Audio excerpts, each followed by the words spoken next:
ఉగాది పండుగ ఎందుకు జరుపుకుంటారో మీకు తెలుసా? బ్రహ్మదేవుడి ముక్కు నుండి హయగ్రీవుడు అనే రాక్షసుడు జన్మిస్తాడు. సృష్టిని సృష్టించే వేదాలన్నింటినీ బ్రహ్మ వద్ద దొంగలించి భూలోకంలో సముద్రం క్రింద దాక్కుని నా మరణం అచ్చం నాలాగే ఉన్న ఇంకొక హయగ్రీవుడి చేతుల్లోనే ఉండాలి అని జగన్మాత నుండి వరం పొందుతాడు. విష్ణువుకి ఏం చేయాలో తెలియదు. అదే సమయంలో సత్యవ్రతుడు అనే రాజు భూలోకాన్ని పాలిస్తూ ఉంటాడు. విష్ణువు ఒక బంగారు చేపలాగా మారి ఈ సత్యవ్రతుడిని పరీక్షిస్తాడు. సత్యవ్రతుడి ధర్మాన్ని చూసి మెచ్చి విష్ణువు మత్స్య అవతారంలోకి మారి ఇంకొక 10 రోజులలో యుగాంతం వస్తుంది. అప్పుడు నీ దగ్గరికి ఒక పడవ వస్తుంది. నువ్వు సప్త రుచులని, ధాన్యాలని, జంతువులని ఆ పడవలోకి ఎక్కించు. నేను మిమ్మల్ని కొత్త ప్రపంచానికి తీసుకొని వెళతాను అని చెప్పి మళ్ళీ హయగ్రీవుడిని వెతుకుతూ వెళతాడు. విష్ణువు అలసిపోయి తన విల్లును తన తల కింద పెట్టుకుని నిద్రపోతూ ఉంటాడు. అప్పుడు దేవుళ్ళందరూ చూసి అందరూ పురుగులలాగా మారిపోయి ఆ బాణం త్రాడుని కొరికేస్తారు. ఆ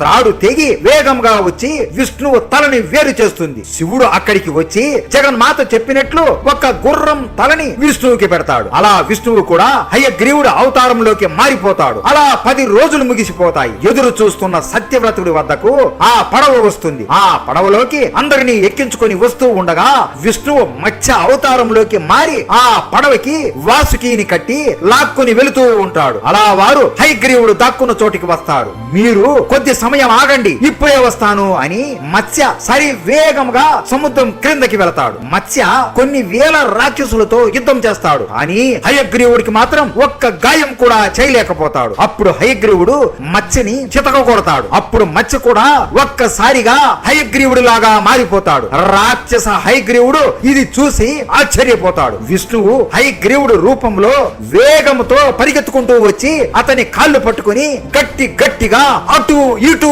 నేలకు విసిరి కొడతాడు. అతని ఛాతీ మీద ఆపకుండా చేతులు బిగించి గట్టిగా గుద్దుతూనే ఉంటాడు. ఆ దెబ్బలకి హయగ్రీవుడు రక్తం కక్కుతూ ఉంటాడు. సుదర్శన చక్రాన్ని హయగ్రీవుడిపై వదులుతాడు. ఆ చక్రం సరి వేగంగా వెళ్లి హయగ్రీవుడి తలని ఒక్కసారిగా వేరు చేస్తుంది. అలా హయగ్రీవుడు చనిపోతాడు. వెంటనే ఆ వేదాలని తీసుకుని బ్రహ్మకి ఇస్తాడు. వెంటనే బ్రహ్మ కొత్త లోకాన్ని సృష్టించడం మొదలు పెడతాడు. హయగ్రీవుడు రూపంలో ఉన్న విష్ణువు మత్స్య అవతారంలోకి మారి పడవని హిమాలయ పర్వతాల దగ్గరికి తీసుకుని వెళ్లి వదులుతాడు. ఈ రోజు నుండి త్రేతాయుగం మొదలు అవుతుంది. సత్యవ్రత నీతి నిజాయితీగా భూమిని పాలించు అని చెప్పి సత్యవ్రతుని మనసారా ఆశీర్వదిస్తాడు. బ్రహ్మ సృష్టిని సృష్టించడం ప్రారంభించింది ఉగాది రోజునే. ఇలా కొత్త సంవత్సరం ప్రారంభించిన రోజునే ఉగాది అని చెప్పుకుంటారు. ఉగాది పండుగ పూర్తి కథ మన ఛానల్లో పెట్టాం. మిస్ అవ్వకుండా చివరి వరకు చూడండి. అందరూ చెప్పండి, జై విష్ణుదేవో భవ.